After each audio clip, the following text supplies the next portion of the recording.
Okay, we are live.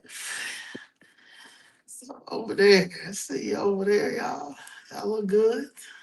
All right, all right, all right. Okay, well, first of all, thank you for everyone joining. I appreciate it. And this is Chicago Flip Spread candidate of view interview. So this afternoon, we're joined by a leader whose life story reflects resilience, service, and a commitment to empowering the next generation. Dr. Robert Renteria, did I Yeah. say it right? hmm Renteria is a United States Army airborne veteran, internationally recognized author, educator, and civic leader who has dedicated his life to transforming communities through education, mentorship, and prevention based solutions. After years of working directly with students, families, and underserved communities across the country and around the world, Dr. Renteria is now stepping into public service at the state level as a candidate for Lieutenant Governor of Illinois, running alongside DuPage County Sheriff and gubernatorial candidate James Mendricks. Together, they are campaigning on restoring public safety, strengthening education, empowering families, and bringing accountability back to Illinois government. Please welcome Dr. Robert Ontario. Thank you. hmm All right. And let me get this off so we can see it. All right. We are here. Um, Hello, hello, hello, Hey, everyone. Danielle. Hello. Hey, both of you. Hi. well, I see a whole bunch of, first of all, I like your character back there. Whoever did that's kind of dope. Yeah, So that's I dope. was I was at a conference and there was this girl there and she was kind of was giving a talk over there and they were kind of sketching it. It was a gift. Oh, Oh, okay. okay. Yeah, that was cool. So Well, appreciate you guys doing this. Thank you. thank Thank you you. for taking the time to, come on our show. We appreciate that as well because a lot of people sometimes look over content creators, podcasters, stuff like that. So I appreciate that you taking the time to come on our show. Well, Um, Yeah. yeah, I want to thank you both for what you did over in Kane County. You really opened a lot of eyes and is well needed, overdue. Thank you both for waking people up. Thank you. Thank you. Yes. Yeah, we have to get the message out to people to make them understand what a dire situation we are in and how important these local elections are to the citizens and the residents. Yes. Yeah. So we know. Absolutely. Your timing is like impeccable because it's a big idea whose time has come. It's well overdue. Well Mm. overdue. Yeah, because see, we understand if we get Chicago and Cook County to look at policy, understand why we're in the situation we're in, then we know that we can get Illinois to flip red, and that's the goal is for the people to look at policies and understand why we are in the situation. It's the policies. Everyone looks at the federal level, but they don't understand the local level is what affects them the most, as you are going to talk about as far as your governors and your mayors. So yeah, thank you for coming on and talking to everyone. Yeah, I appreciate that. I spent the last 20 years. Now I'm not new, right? I've been in Chicago in the business side of it doing laundromats.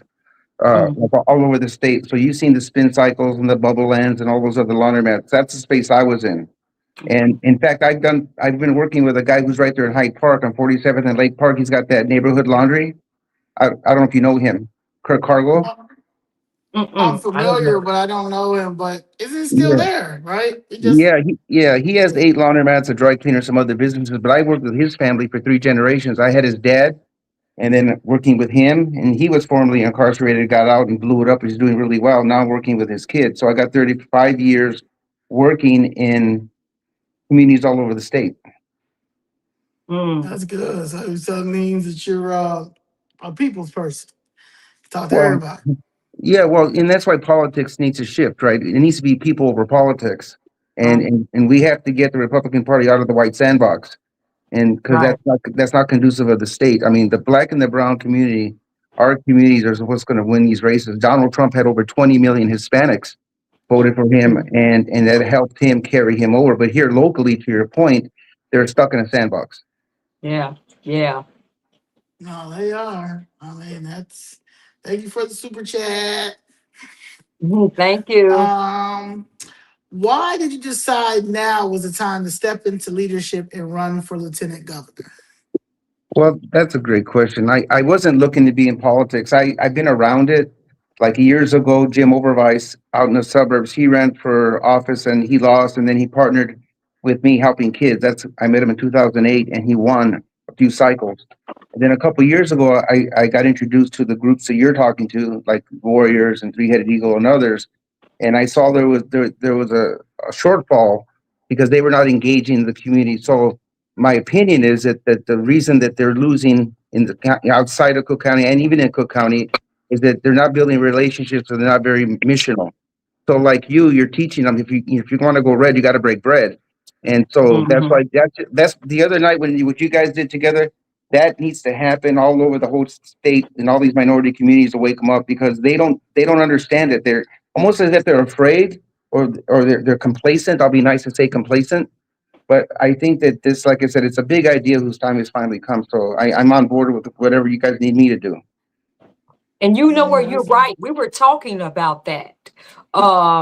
We need to educate the people of Chicago and Cook County. And like you were saying, and we talked about that, me and Zoe, what it looks like is going to different districts and have panels, and talk about and have people, like you said, we were up there talking, but educating the citizens on what's going on. So we were talking about that. That's what needs to happen.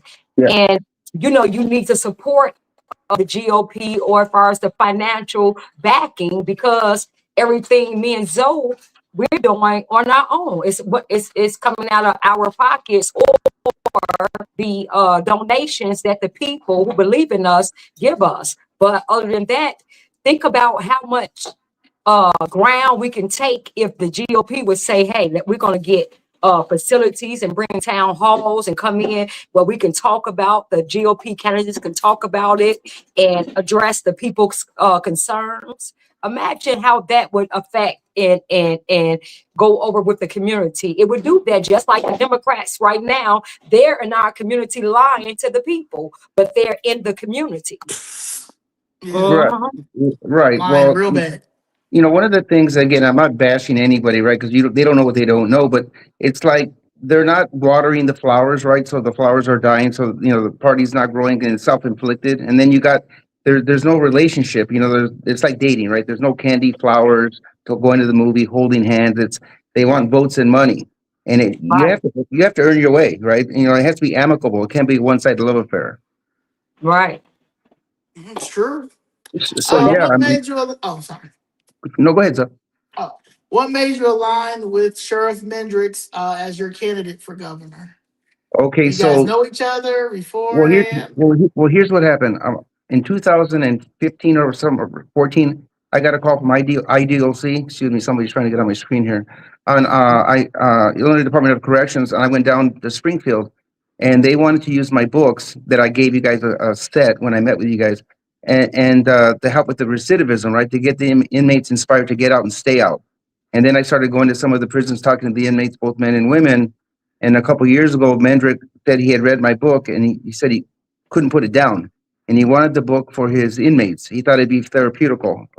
So anyway, I went to go meet with him, and I took a couple of tours, and he landed up putting the books in his jail. That's how we met. And then I ran into him at a few events, like Reagan dinners and that kind of thing. And then he made his announcement to run for governor like a year ago. And I saw it on Facebook, and I called him. I said, hey, listen, I'm putting on an event, a community event, because I do a lot of that work over in Elgin. That's Kane County. Why don't you come out? So he came out, and I introduced him to Kane County, and he gave his talk. And then we sat and talked that night.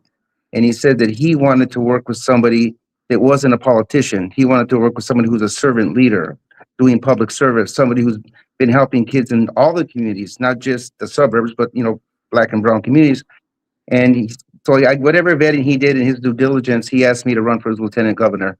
And I thought about it, and I said it's a once in a lifetime ever opportunity, because I wasn't a fan of politics. But as a military guy, right, the problem solving process is recognize the problem, find a solution, take action. So I figured I could leverage my 20 years in this space that I've been doing this all over the country and a lot here, and see what we can do to help change the narrative. One, for our youth, was it 13 years the most violent state in the country? That's wrong. And then, a failing educational system, because they're teaching to test, not teaching to learn. So our kids are graduating with what, 6th, 7th, 8th grade reading and mathematical level, and Not even that. Not even that. Right. Right, not even that. So we're just talking about. We was just talking about that, and that's not even that. It said 3rd grade. Read. When they go away, and no kid left behind, which we keep saying a lot of these kids should be left behind, because you keep passing them, and they're adults who don't know anything. But that, like you said, it goes back to the failing school system, period. Yeah, well, what I've learned, I'm from the outside coming in, because I built my own program. I self-funded. I didn't take any state, federal, or government funding to build it. So I own it. And I think I explained to you when I first talked to you. So the curriculum that teaches the book From the Bar to the Boardroom is for middle schools and high schools. So I worked with the CPS, and I had them craft a curriculum that it aligns with the Illinois State Learning Standards, addressing conflict resolution and critical thinking. And I donate that curriculum to every middle school and high school who wants it, across the state, across the country, now in over 25 countries around the world. And then I had a faith-inspired curriculum crafted to get our kids in the Bible study, lead them to Christ. So we donate that curriculum to the churches and the ministries. And I worked with plenty of those churches here over the years, here in Chicagoland and throughout the state. So Sheriff Mandrick wanted to work with somebody who really had a proven track record. And I looked at his track record, and I know you guys have spoken to him. I've been to the jail, I think, 3 times, because I really wanted to bite into the apple and understand what he was doing. I thought it was pretty incredible that he had a model that could be cut, paste, and replicated throughout the state.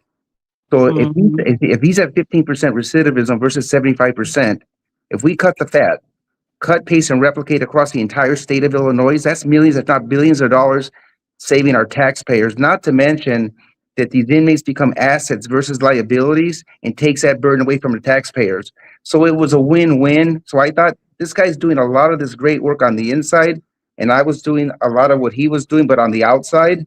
And it seemed like God brought it together. So it was a perfect storm.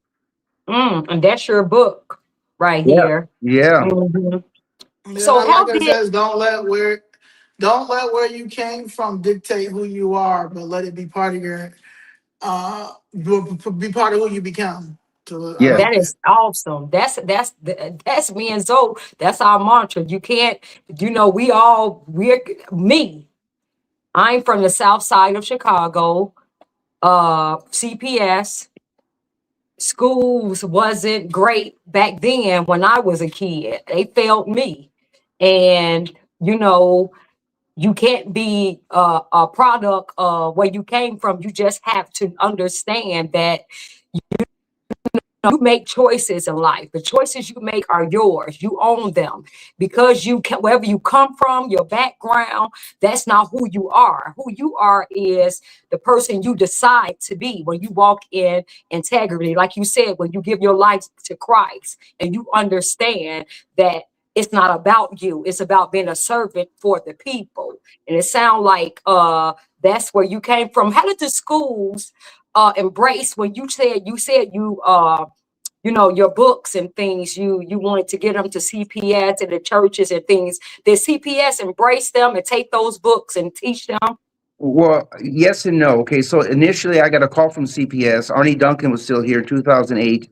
And we had talked about, at that time, they were going to close the different schools, and they were going to have gang problems because kids have to cross the lines from different neighborhoods, right? So we we're going to have a whole bunch of gang problems. So we came up with an idea. It was called to create a cultural calm, peace building through literacy and education. That was the idea. So in 2008, I was up at CPS and they wanted to craft a curriculum. They wanted to work with me. They thought the book would be really good because they thought it was a timeless message, right? Mm-hmm. The kids are living the life today that we lived back then, so it's their story too. And then in 2009, Barack Obama took Arnie Duncan to DC as Secretary of Education. I kind of fell off the table because Oh, so it never got implemented formally, even though they gave me a CPS vendor number and I've been all over the state. So what they do is I donate the curriculum to the schools, middle schools and high schools, and then they buy the book through Title I money or through sponsors. So they mm-hmm. buy the book and then I would come in and speak to, different schools. And there's plenty of video footage. If you went to Google, you find, different things going on in my life. And then, so I spent a few years here in Illinois, like Aurora, where I'm from, that area and then I spread to Chicago, then Rockford, Cicero, and then kind of around Indiana, and then I got pulled to like Texas and New York and Colorado and Florida, and then it just spread, right? So I Oh, so I spent 20 years traveling the country, learning the hard way because I was bumping into walls and didn't know what I was doing. But I think I've crafted it now that we have a program that's working, and it's mm-hmm. really important because in 2018 they took $2.5 billion away from after school programs and counselors. And I talked to the Office of Secretary of Education in DC, was Betsy DeVos at the time. And, Mhm. and her staff told me when I asked them, why'd you take away this money? They said, there's no scientific evidence that after school programs work. And I said, how would you know? They're not, I said, you guys, Madam Secretary lives in a mansion or on a yacht. Mm, They're not in the barrios and in the hoods with, our kids. right. So that was really important for me to deliver a program that is culturally relevant. I mean, I'm Mexican American, and I don't know, what you've looked at, but I'm also the first, I think, the only Latino in the world that has received two national Dr. Martin Luther King Jr. awards for my work as a civil rights leader and Latino voice in educational reform. So I've worked in Black and the brown communities. When they had the riots in Ferguson, Missouri, they brought me out to talk to the kids about breaking the racial divide. And Mm, those kids, they were all crazy over Barrio. So when they pulled me in the conference room afterwards, they said, "What just happened here?" And I said, "What do you mean?" They said, "Well, these kids, the way they acted towards you, and you're not black."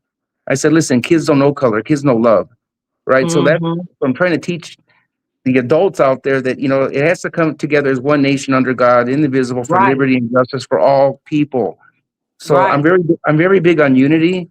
And in fact, do you guys know Chicago Soul Children, Walt Whitman? Mm, No, I think what you was telling us about it. Didn't you go and get an award?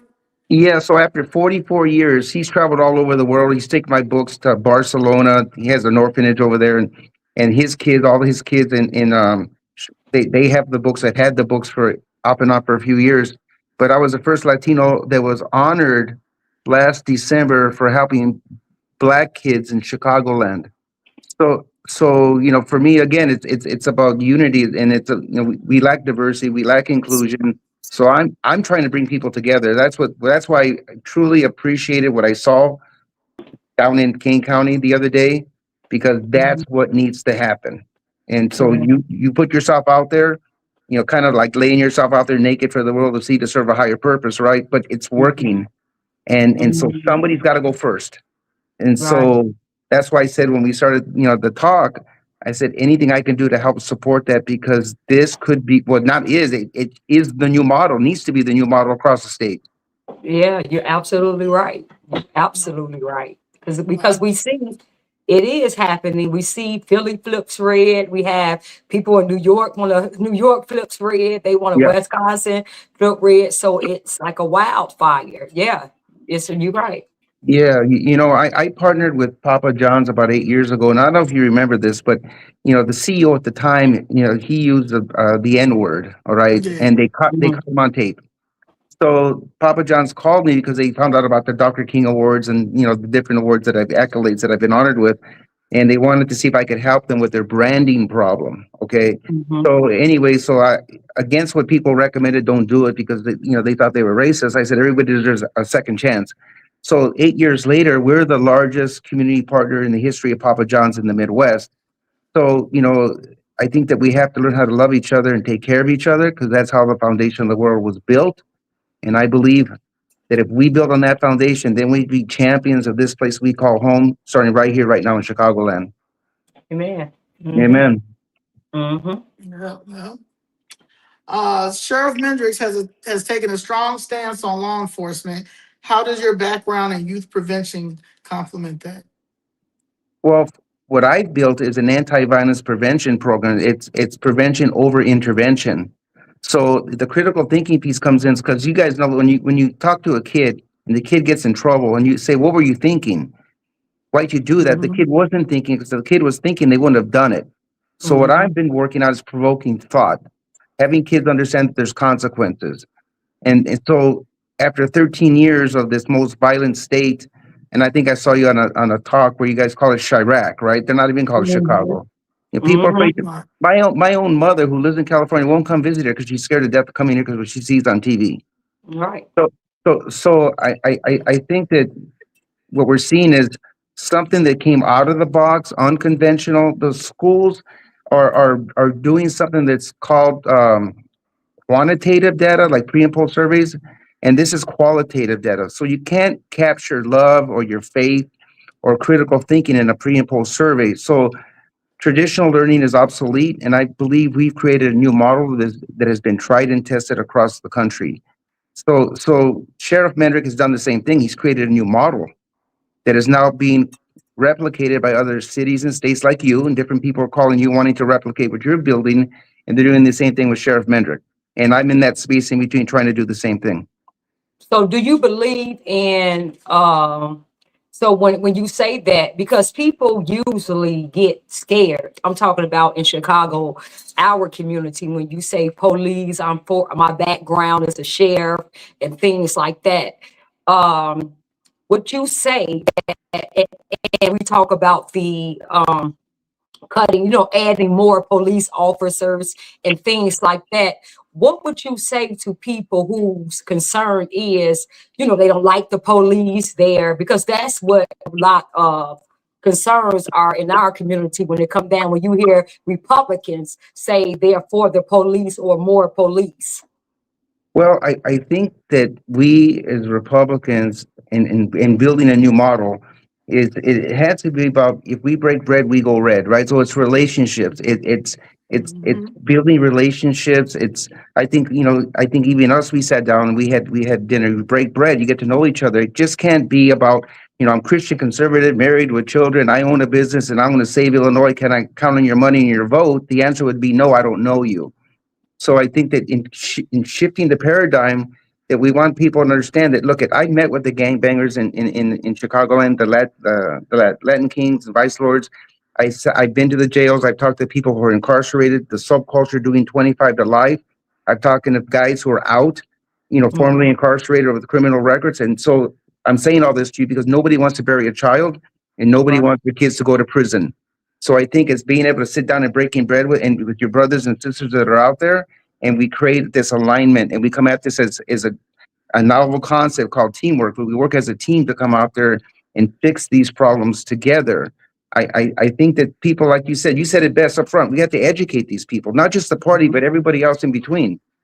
Mm-hmm. Yep. Mm-hmm. That's right. That's And right. Uh, yeah,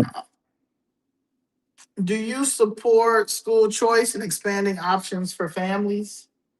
I think that because the institution of education is fractured, they're teaching the test, not teaching to learn, that I would say absolutely. We have to find other ways to save our children, whether it be homeschools or vouchers or whatever. I mean, I've seen some of the women that are out there teaching homeschooling, and I think it's great. I mean, the kids are Right. learning. I mean, they're more motivated and inspired, which is what I'm trying to do, promoting literacy and education to inspire them to want to read.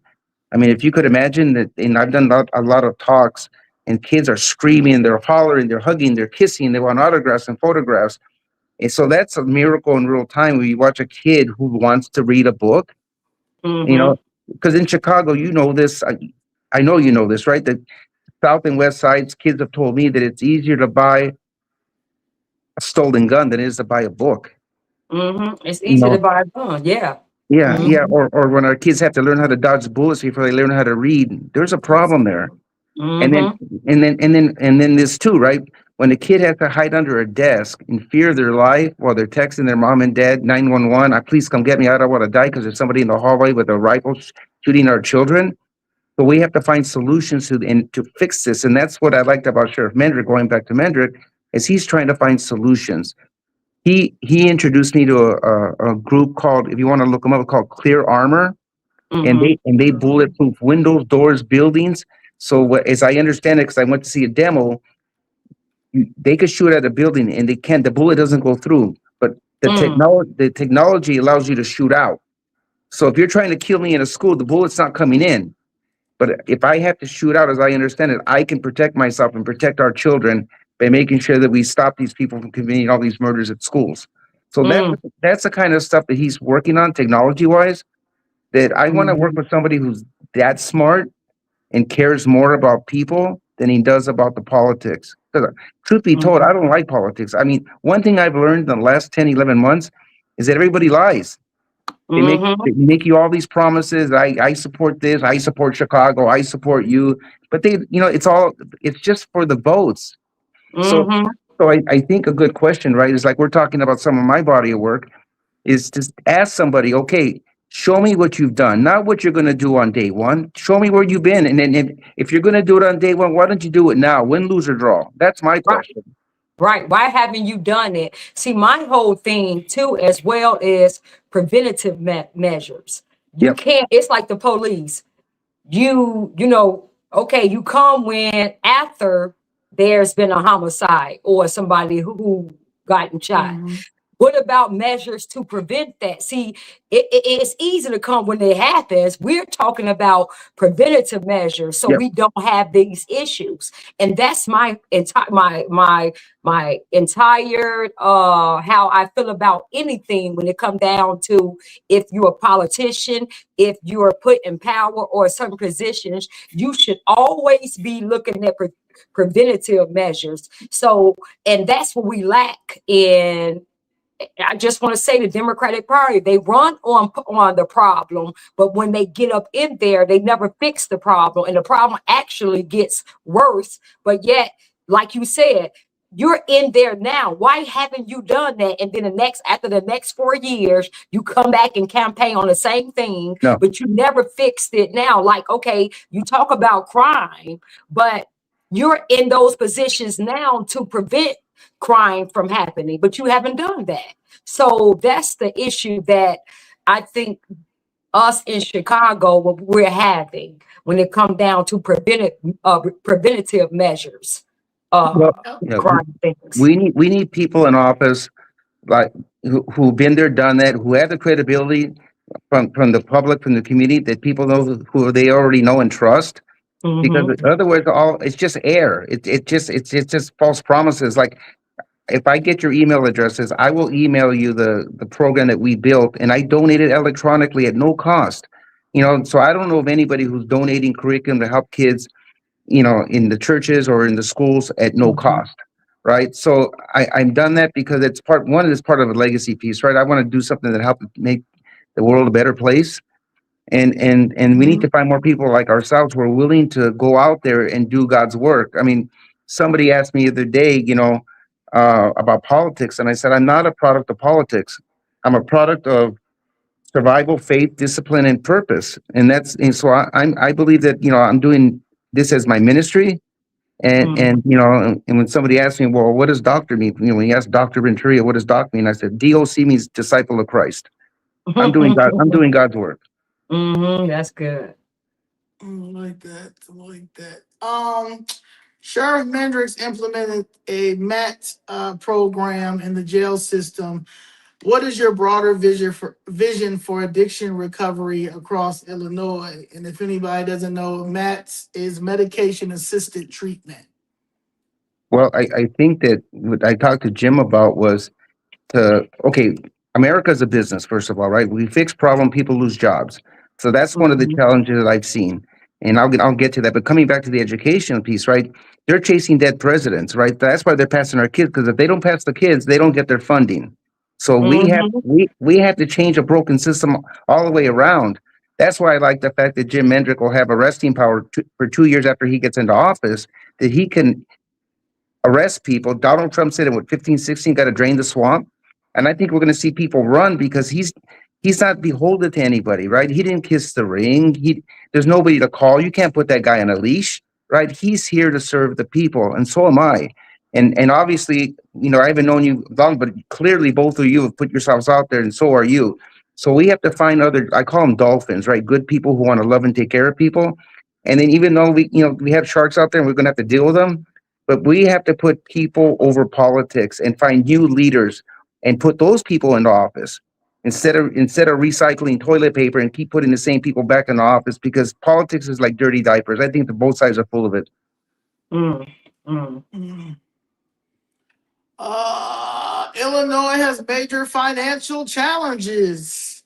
What would you and Mendrick's administration do differently? Okay, well, what I'm doing now is I'm working on a project. We're $6.9 billion for homeless vets, disabled vets, vets with PTSD, and battered women and children. And I've got some outside people who are philanthropic, who understand community give back and responsibility. And we're trying to put together 102 counties of housing for veterans, right? And provide very low income housing, because it's not going to cost the state any money. No taxpayers are going to have to pay anything on this. And then what I want to do is, it's a disgrace that our veterans have to sleep on the streets, especially now with this migrant issue, even more Right. so, the same streets they fought to protect. So we need to go out there and do the right thing for the entire community, but for our veterans, that's what I'm working on right now. And so that would be different that we would do. And then all those jobs, I think we said it'd be like something like 6,000 jobs or something like that. They'd be, all those workers would be veterans. So we're going to put the veterans back to work. The piece that I think that is very different is that I mentioned it a couple of times. If we cut, paste, and replicate the model that Mendrick has, and we bring it to all the 92 jails across the entire state and the 28 prisons, we're saving millions and billions of dollars that we could put back into the budget. And if once he does his forensic audit, because that's, as you know, his budget is an $80 million budget. He's never been over budget, so he knows what he's doing. So if we have forensic audit, and they use the word Doge, right? But they go in there and they do that, and we find all this corruption and all these people who have their hands in the cookie jar, and reallocate, then we can put that money back for the people, and to the point of tax, helping instead of people always wanting to raise taxes. Was it Mayor Johnson? I live on the suburbs, but when he ran on the campaign that he was going to raise taxes, and what's the first thing he does? He wants to tax everything and everybody.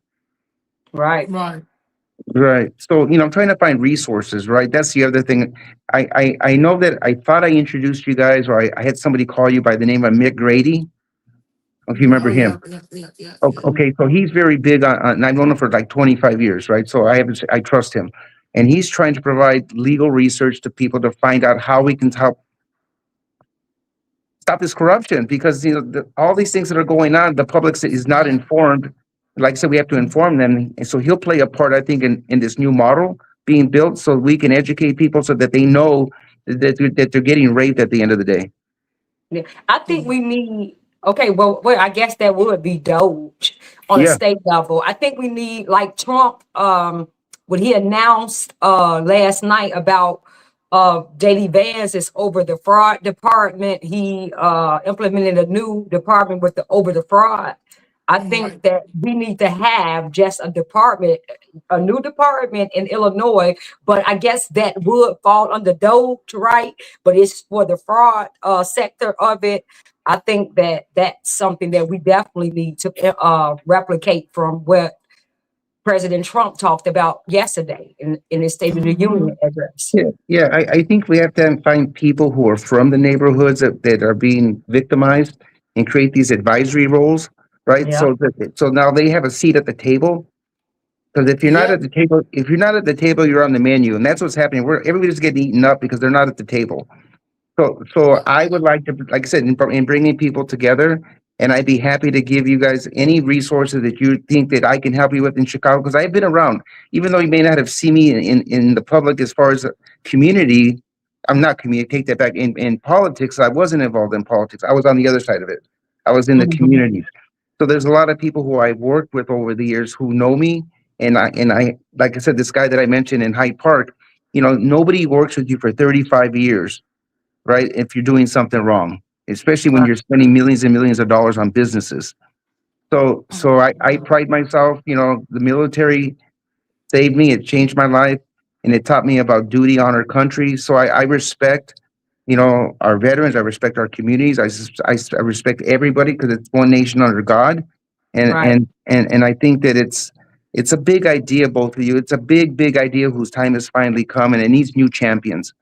Right. It definitely needs new champions. We have to get these career criminal corrupt politicians out. I mean, it's communists, all of these, they fall up under all of them. We have to get them out. I mean, it's just a no-brainer. So yeah, we need to get real people in these seats, real people, not your career politicians. We talking about real people who really want to change, who experience what it's like to not have a seat at the table, experience what it's like to not be heard, and your property taxes going up, and you're being raped, and you're not allowed to speak, and you've been retaliated against. Just a regular person who just want to do the right thing, and who understand how, like Zoe, or who been down there fighting, and just understand how they Mhm. do, just a regular citizen. I think we need people who understand that to get in these seats to tear down and dismantle all of that. Yeah, And yeah, yeah, new and I blood, know, fresh ideas. yeah, I mean, I think that should be term limits so that we don't have these career politicians in there and in control.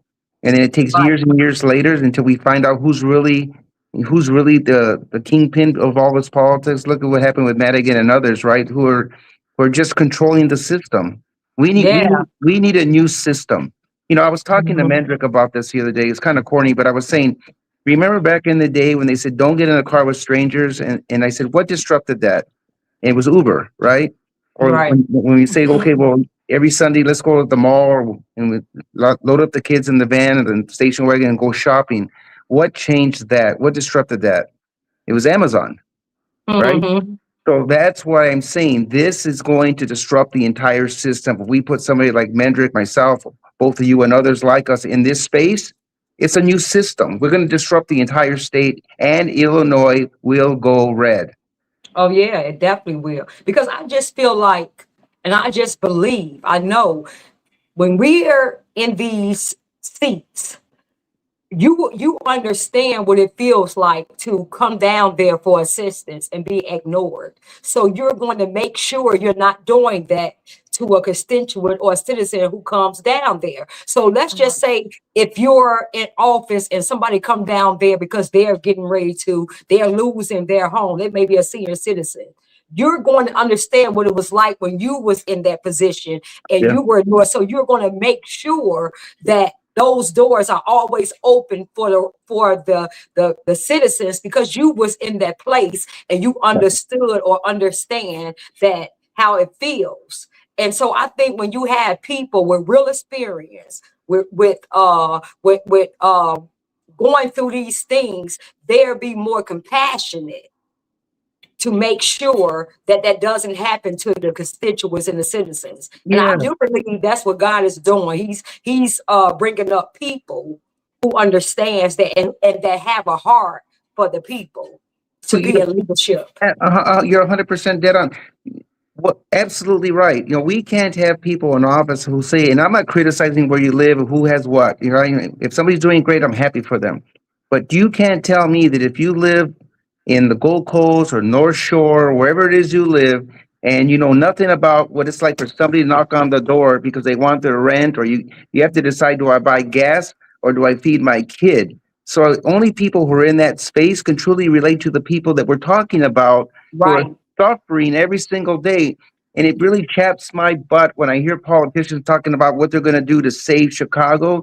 I've never even seen these people in Chicago, but yet they're going to save Chicago. Prisker, right, Yeah, right. right.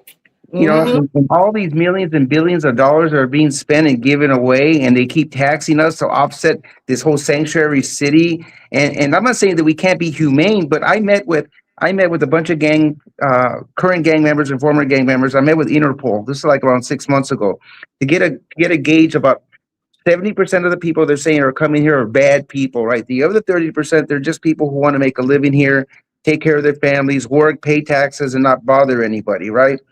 So what Sheriff Mendrick was talking about, abiding by federal law and working with ICE so we can bring these people to the jails instead of having these raids and hurting people. So I think a lot of this stuff is provoked and it's self-inflicted by J.B. Pritzker and Mayor Brandon Johnson. And I don't think either one of them, and I know Brandon Johnson said he's from the hood, but I don't see him understanding the compassion piece that you're talking to. I don't get it. I don't believe him. With that, okay, so let me ask you a question with that. Are you for ending sanctuary city policies, ending sanctuary cities? You have to. You can't bring a layer of people on top of a layer of people and squash them down and hemorrhage everybody to death, and then to add insult to injury, want you, me, everybody else to pay the toll because these people are trying to get votes. What I'm learning, right? And again, I'm new to this particular space. What I'm learning is J.B. Pritzker is using these immigrants for the census. He's counting these people in his census.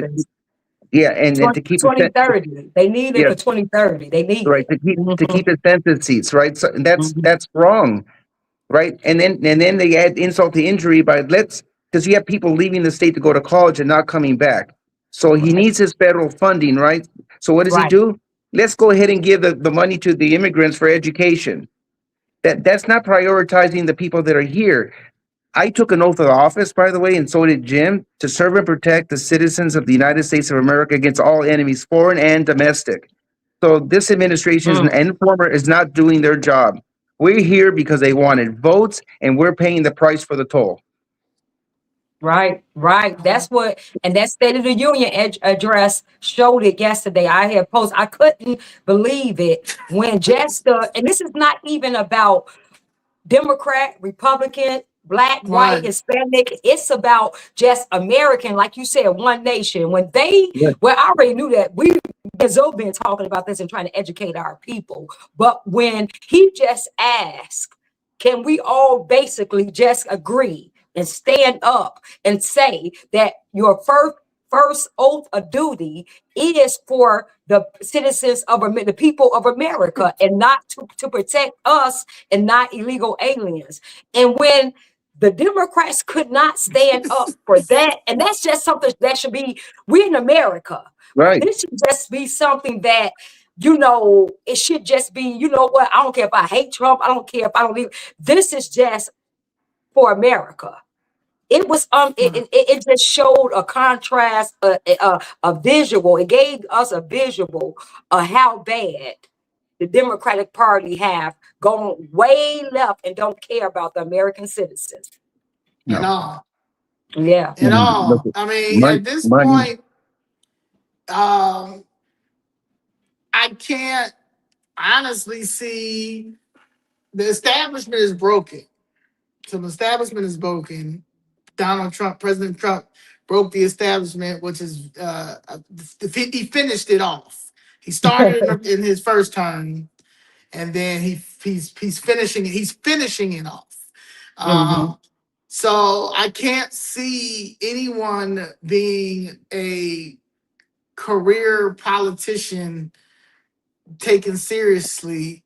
The ones that are in right now, and that I just can't. I see people who are not running as who never ran or never was into politics or politics like getting in office because these are the real people.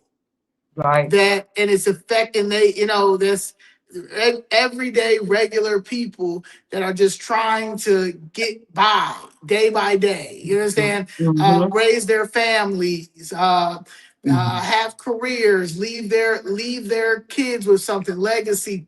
Make sure that one of the things I've always said, I don't ever want my mother to work. You understand? Like once I get older, I want to take care of her. Right. And it's going backwards. So I love to see so many people who are not politicians get into this fight. Right, me too. Yeah, I was at an event, right? I won't mention any names, but I said, listen, I want you to do your due diligence. I said, so you can know that you're bringing somebody here into office who cares more about people than politics. I said, Google my name. look at the body of work that I've done, and do the same thing for everybody else. And then make an educated decision. Who is going to take care of my children, my families, create jobs like in Chicagoland. I started in 1990 building laundromats, and I was working for a company, and then I became vice president of a publicly traded company and did this nationally. And then I came and started my own company. But I've worked with Right. hundreds and hundreds of investors to get them into business here in laundromats all over the state. And in that process, created thousands and thousands of jobs. So it's not what I'm going to tell you when I get in on day one. Look at the body of work. I'm already doing the work. I'm only here because it needs somebody who's not a politician, who's a problem solver like Mendrick and myself, who are not going to lie to you and tell you, oh, I'm going to do this and that for you. Look at the body of work. And if you like what you see, then we can move forward together. But I don't like. I'm going to say it again. I've said it 3 or 4 times. I don't like politics. All I'm seeing is a lot of false promises and a lot of hot air. And It's just lies. yeah, I mean, yeah, pathological liars. Like, I mean, I think that's what irritates me. Like the pathological lying. Like how, like y'all can't believe any of these things that y'all are saying. Like y'all really can't.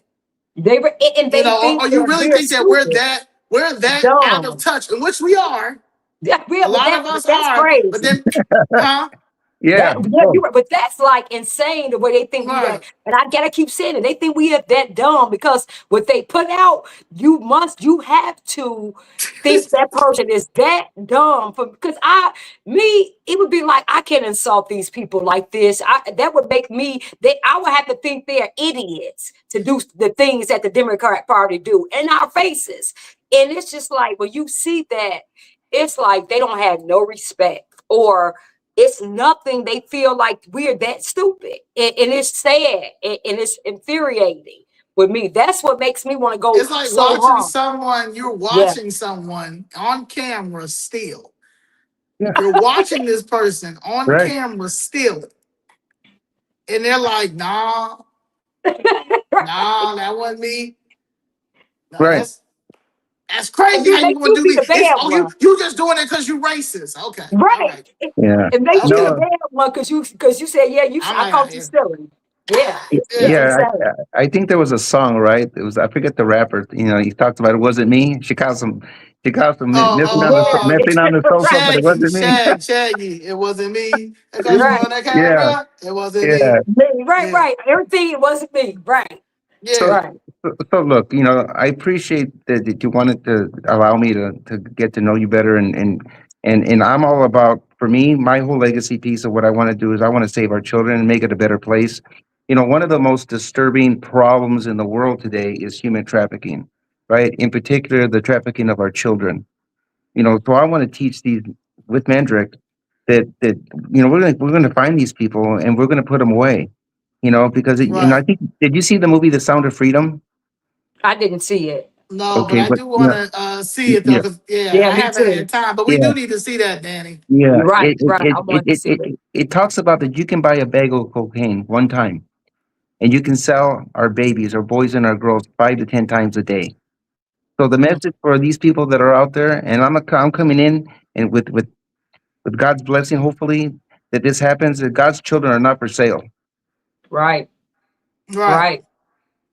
So that's who I am. I know some people think, nobody does that kind of stuff. Yeah, there are good people out there who want to change. Both of you took a risk by putting your names out there, right? And Hmm. and put Oh yourself at yeah. risk. Yeah. So Yeah. I know, you know, with when I first got involved and I wanted to help stop the gang recruitment, and I thought that they would come after me because I was putting a dent in their space. But I met with all these gang members, and they said, "Listen, what you're doing is public safety. Hmm. The shorties are just shooting to shoot because the fractured, the fragmented structure of the leadership that they got dismantled a while back." Right. I started a group. I think it was in 2013, and I can introduce you to these ladies. There were a bunch of Latina and Black ladies. Um, that it was called Parents for Peace and Justice. So Mm, I've been doing 13, 14 years. I've been doing this work because you know they were telling me that their son and daughters had case number 300, 400, 600, and they were numbers. I said our kids are not numbers. They had names, and their right. futures were stripped away from them. Hmm. So Hmm. I took that very personal, and I started that group years ago. So like mentoring, right? I'm an ambassador for the World Boxing Council.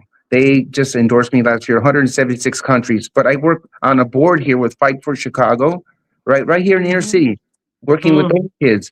There's a boxer that I can introduce to. He's a world famous boxer. He's retired now in the Boxing Hall of Fame and a former heavyweight champ. His name's I might know it. I might know. What's his name? Perez Oquindo. Yeah. Perez Oquindo. Okay. mm, Yeah, Okay. Very yeah. good. So we're doing a lot of work out there. The challenge is that our spirits are irritating people's demons, and they're trying to stop us because we're mhm. getting into their pocketbook. They don't want to fix these problems. Like I said Right, before, if we No, they fix something, don't. that's why they put band-aids on bullet wounds. They're not trying to fix the problem, whether it be right. education, violence, the city, the state. So, Mendrick could have very easily retired here this year and go off and just him and his wife. And I think Mhm, you've met both of them, right?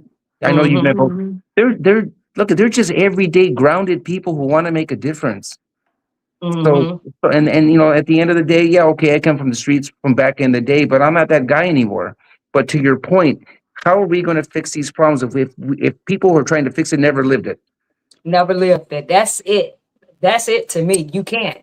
Your experience is not mine, and you can't tell me or act like it is because it's not.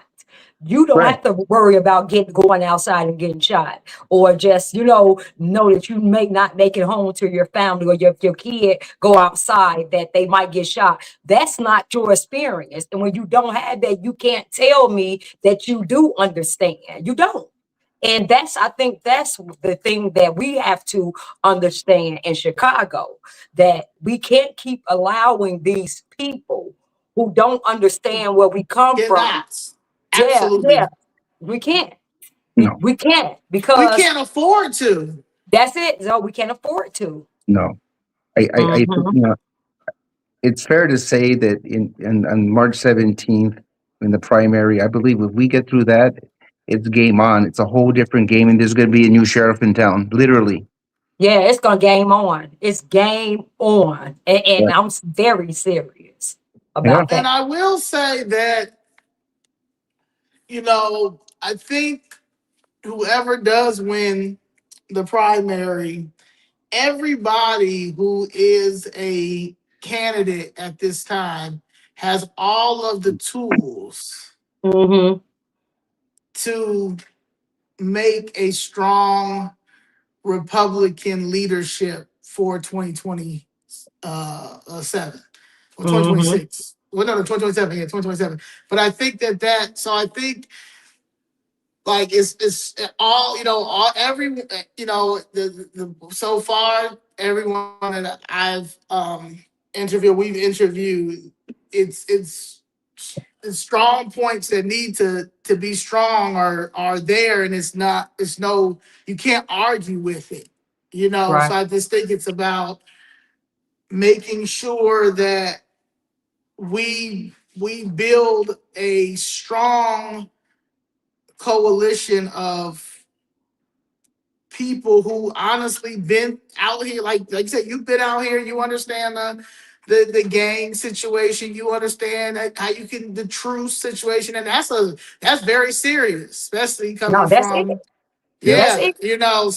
so I think that people need to understand that, because that's what we're dealing with. We're dealing with a genocide right here in our communities of Black, Brown, Mhm. and others. I'm pretty Yeah. sure that there are some white gang members as well and Yeah. stuff like that. Yep. There's not Hmm. being, that not they're not being talked about. You understand? Because the media only wants to portray Right. one. Like white people don't have issues or Gangs. gang Right. issues Right. or stuff. Right. You know what I'm saying? Yeah. Yeah. Yeah. Right. Yeah. Yeah. Okay. Right. In 2019, there was 23 school shootings across the country, and every one of those shootings happened in white gated communities, right? And Hmm. and and the shooters for all 23 of those mass shootings were white kids. They weren't black or brown kids. So I'm Right. only Mhm. I'm only sharing that with you because look at a bullet doesn't discriminate. Crazy people don't discriminate. Drugs Right. and alcohol don't discriminate. You know, All right. it's not a race thing, right? it's a human life, and it's a people thing. We have to come together. And again, that sounds corny, but we have to come together. No, it doesn't come. It doesn't. It's not corny at all because, like your book, that book needs to be everywhere. You know what I'm saying? Mm-hmm. Like you need to be having a like books like them books need to be at all of the discussions that you're doing, all of them need to, because that book is a book that we need to talk about now. It needs to be Mm-hmm. Right. talked about. It needs to talk, and it's an uncomfortable truth, but it's also something that finally, you know what? It's we have to pay attention to the kids that are not being paid attention to, or the young adults, because they know it's a problem out here. They know it's a problem, but there's no one to lead. Right. Well, I'll tell you a story real quick. I was at a school, and it was Irene Hernandez Middle School in Chicago, and I can send you videos. I was speaking there, and the way it works is the schools use the book, they teach the curriculum, and they have a countdown where Dr. Robert will be here in 21 days, and they have contests for posters and arts and poems and letters of the author. And when I get there, these kids have completely lost their mind. You would have thought it was a concert, right? And then I do a Q&A at the end, one-on-one, and this girl at that school, an eighth grader, says, "Mr. Renteria, I really loved your book." And I said, "Thank you." She goes, "I was going to kill myself until I read your book." Right. So that was an Yeah. eighth grader. And then another school Mhm. out here in the suburbs, I was real new to this. And I knew that just before I knew you couldn't talk to kids when you're by yourself. Right. But this, it was like Mm-hmm. 120 young college kids. And this girl came up to me at the end, and she goes, "Mr. Intria, I have a question for you." And I said, "What's that?" She goes, "How did you forgive your stepfather?" Because I was abused as a child, and my mother was abused, right? So we're victims and survivors of domestic violence. And I says, "Well," she wanted to know how I forgave him. And I said, "Well, forgiveness is one of the greatest gifts you give anybody in life." I said, "But I haven't come to terms with, why do you ask?" She goes, "I can't forgive my stepfather." And I said, "Why is that?" And she starts to shake and she starts to cry. And I grabbed her. I said, "What's wrong, baby girl?" And she says, I can't forgive my mother because she knows my stepfather has been molesting me since I was in the fifth grade." And I Yeah. said, have you ever told anybody? And she said, "No." I said, "Why not?" She goes, "I was afraid he'd do it to my little sister." Mm-hmm. Now here she's 21, 22 years old, had never told anybody, but she read my book and she opened up to me. So I turned those folks So, in, and both her parents are in jail, mm, and these two little girls went on to live with their grandparents. So it was Oprah Winfrey that said years ago, before I understood the power of words, she goes, "Tell your story so we could all be healed." And right, and right. so these kids are telling their story through the books that they're reading for these kids, and it's a K through 12 program, right? So it's one of those things where I never saw this coming, but God had another plan for me. So I'm like I said, I'm a more of a messenger, Mm-hmm. and I want to take that message and bring people together and teach them, especially our kids, right, that the secrets to success are hard work, determination, and education. To teach Right, our to teach our kids in our inner cities that gang banging and violence is not a lifestyle but a death style, and that the right. ultimate weapon is not a loaded gun but an educated mind. And then Mm-hmm. with Sheriff Mendrick by my side and with me at his side, and maybe all of us together to go into Chicago and teach our boys and our men that there's no excuse for violence, and you never, ever, ever put your hands on a woman, because women are not just beautiful and smart, because women are the greatest gifts that God ever created in this lifetime. That's what I Mm, want to teach our kids. that's good. Mm-hmm. Okay. Why should undecided voters trust Mendrix in the like, and the Dr. Robert Renteria ticket? Okay, well, that's great question. I think it's pretty simple, right? I've had 20 years in public service, a servant leader, right? I'm a former military, so I understand what it means to take an oath of office to serve and protect. And I also understand the meaning of duty on our country and leaving no man, woman, or child behind. Sheriff Mendrick's got 30 years in what he's done in law enforcement. So together, 50 years in public service. There's nobody in this state or any other state across the United States who can say that they've been serving people over politics for 50 years already. Mm, mm, Okay. And okay. if elected, what is the first issue you would push to address? Well, it's twofold answer, I guess. The first one is the whole public safety piece, so that we can protect our children and help them spread their wings so they can spread their wings and fly like the angels God intended them to be. So the children are my priority. and then fixing a fractured educational system. So, like I said, they're teaching the test, not teaching to learn, and they're processing kids out of the school so they can get their funding. This is all about a funding issue, money issue, Yeah, we know. Yeah. dead presidents. So what I want to do is the start at the top, right? The superintendent and the principal. We hold them to a whole different standard and a whole different report card. If our kids are not graduating with a quality education, the taxpayers are paying for them to get in school, then we're going to fire people from the top, and we're going to Yeah, that's good. find people who Keep going. take their job seriously, because what we're doing is we're just processing kids and they're not prepared. I have a friend in Chicago, and I'm happy to introduce her. Her stepson, I think in 2022, got shot 23 times walking to the convenience store. 23 Mm. times. That's absolutely insane. So It you really would think, is. so you would be, real quick, you would be, so it's the schooling. So you said, the first day or the first 100 days, it would be the schooling that you would, Pub- tackle, and then what else? Public safety. Public safety. Okay. Yeah, the gangs and violence. Okay, so I had given you a packet. In that packet, there's a curriculum with a framework for the middle schools and high schools.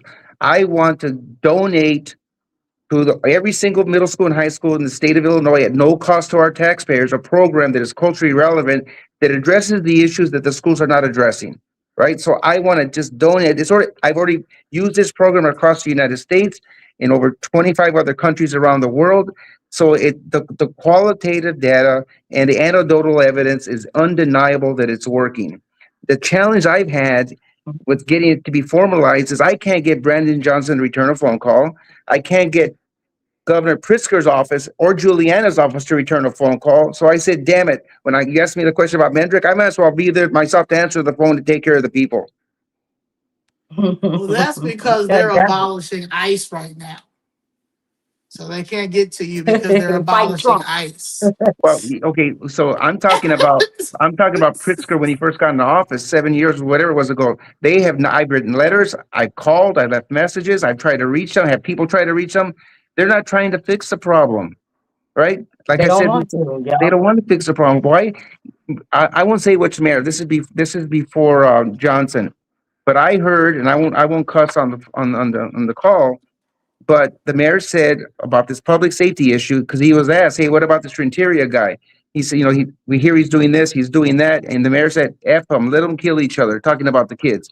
So you got Yeah. people at the top who say that. Yes, I know Yeah. who that is. I know who Yeah. that is. Yeah, Yeah, that's yeah. how Yes, they and feel. we will be using that on the road. Yeah, that's how On they the really campaign feel. trail. Yeah, no, That's how they really feel. I know, I know there's a divide between different groups, and I understand that some people like each other in Chicago, some people don't like each other. We need to put that as, check our egos at the door, and let's just do what's right because it's the right thing to Mhm. do, and not make it about money. I mean, when I was trying to come up, you asked me about getting my books into schools.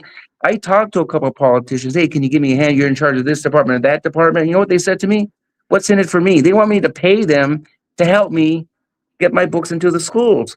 Yeah. So I, Yeah, so I Yeah. said, that's pathetic, man. Like that's like That's what it is. It's all about the yeah. money. He Yeah. needs a There you yeah, go. book. So, All the money. but they have no books. They don't know how to read. right. Yeah. I released an audio book that just got released. I worked with a performer. If you remember the name, Gloria Stefan. So Yeah. she, yeah, Yeah. yeah, yeah. Yeah. I like Okay, so I worked with her choreographer, and we got together with After School Matters. And in Chicago, if you haven't, I can send you some video. They put a play together in Chicago with inner city kids who told me, and they were sold out crowds, mind you. This was in 2015. We had a play in Chicago based on the book From the Bar to the Boardroom. And these are inner city kids, black and brown kids, told me at the end of the year that their boardroom is now the theater. So I got a chance to see these kids like completely transform. So, Mm. so, Mm-hmm. so Mhm. and I'll add that I just signed on with a company called, you can look them up, called Intrigue Films. They're here out of Illinois. So we will be the first Latino Christian mission-based film in the Christian film industry. So they're going to make a Christian film out of the book. So that's coming. So I want to find Okay. another way to reach people and reach kids worldwide. And Right. Mhm. so the film industry would be good. Again, Mm-hmm. I encourage anybody in politics to be challenged by asking them, don't tell me what you're going to do on day one. Show me what you've already done. And you're going to Okay. find out that they're going to stutter because they're going to talk about, well, I sat on this seat for this party. I co-chaired that seat. That's not what I asked you. I asked you, Right. what have you done to help our communities? And you're going to get like deers. Nothing. You're going to get deers in the headlights. They're going to look at you like, they're going to start stuttering. Mm-hmm. And that's what I've been seeing for the last 10 months. I'm like, this can't be real. It's almost as if it's its own culture. Some of it's its own culture, and some of it's like a cult. So Right. it's a Yeah. different animal. It's a Yeah. different animal. Mm-hmm. Yeah. The cult is Okay. heavy on the cult side. Yes. That's the Okay. problem now.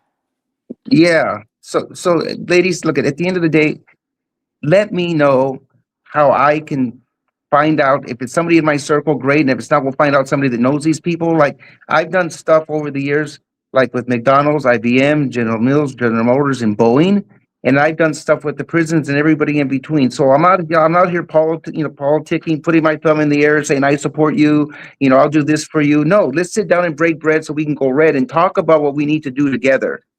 Well, I'm Okay. definitely interested in your book, and I think that we definitely should do some type of discussion with your book because we need to get back to reading and something that would be interesting, an interesting read to get kids interested. And I think it can start with that. And I'm pretty sure there are other authors out here as well that also have some books to help with solutions. But I think that that's something that um, we should definitely talk about, off of here, but picking a day Absolutely. to talk about that book. So.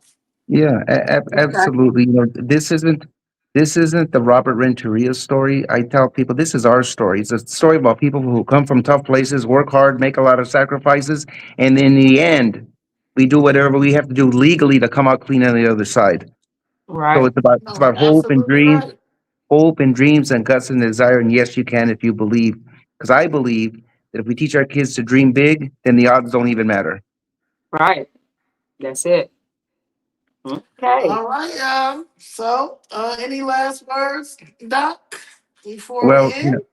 I'm going to tell Where you can what they I look? tell. Where can they find you at? Well, okay, so on the political side, right? Yeah, politics, Mendrick for the letter number 4 and then governor.com. You can find me at fromthebarrio.com. That's BARRIO. Fromthebarrio.com is where I do my work with kids. And then from a business standpoint, we talked about job creation. I think people can take a look at, my background there at washbroker.com. I'm in it to win it, and if for some reason God has another plan, then I'll do my best to support, right, and play that role for Mm. the people's choice. But I'd like to say that I believe that Mendrick, and I really believe in that man and myself, that we could represent all of Chicagoland and all of Illinois as the people's champions. Mm. Okay. All right. Well, All right.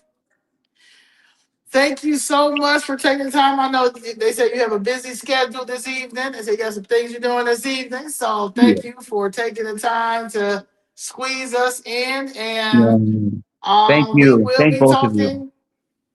We Yeah. will be talking because I'm definitely interested in the book. Yeah, send me Yeah. your you guys have my number, right? Yeah. So Yeah. send me a text or with an email address. I'll send you the program electronically, and then Okay. you can take a look at that. And if you want to sit down and put together a strategy plan with who we can connect with, I'll be happy to do that. I believe that we have to share. Hmm. It's not three for you and none for me. It's no, let's just put it on the table, make it work. Mm. Okay. Okay. Okay. All All right, right. everyone. Love you Please all. please Yes, like, please like and share. share. Thank you. Uh, Yes.